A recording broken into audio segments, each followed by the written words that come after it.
AFP. Le bureau de l'Assemblée nationale a décidé mercredi, après une demande judiciaire, de lever l'immunité parlementaire de Marine Le Pen, députée FN qui avait diffusé sur Twitter des photos d'une victime du groupe État islamique, a-t-on appris de sources parlementaires.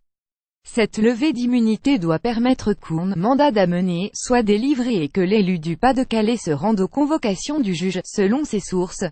Le bureau, plus haute instance collégiale de l'Assemblée composée de 22 députés, ne s'est pas prononcé sur le fond du dossier concernant la présidente du FN, comme habituellement, mais sur le caractère sérieux, loyal et sincère de la demande de la justice.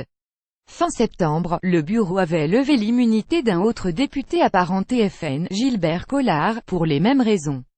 L'élu du Gard a depuis annoncé avoir déposé un recours au tribunal administratif afin de faire annuler la décision, et il entendait porter plainte contre le président de l'Assemblée François de Rugy.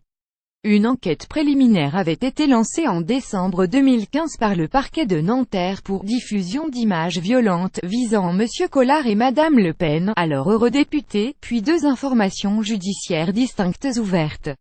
Par ces images publiées sur Twitter, ils entendaient protester contre le « parallèle ignoble EIFN dressé selon eux par le journaliste Jean-Jacques Bourdin sur BFM TV et RMC. Le Parlement européen avait accepté en mars de lever l'immunité de Mme Le Pen. Celle-ci a été élue députée en juin, et a donc quitté le Parlement européen. Tout député ne peut faire l'objet d'une arrestation ou de toute autre mesure privative ou restrictive de liberté sans l'autorisation du bureau, sauf en cas de crime ou flagrant délit. Marine Le Pen avait posté 3 photos avec le texte « Deschest ça », un homme vêtu d'une combinaison orange sous les chenilles d'un char, un homme vêtu de la même manière enflammé dans une cage et un corps d'homme décapité avec la tête posée sur le dos.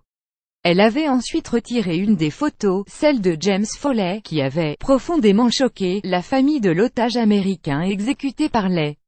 Le code pénal punit de 3 ans d'emprisonnement et 75 000 € d'amende le fait de diffuser un message à caractère violent, incitant au terrorisme, graphique ou de nature à porter gravement atteinte à la dignité humaine, lorsque ce message est susceptible d'être vu ou perçu par un mineur.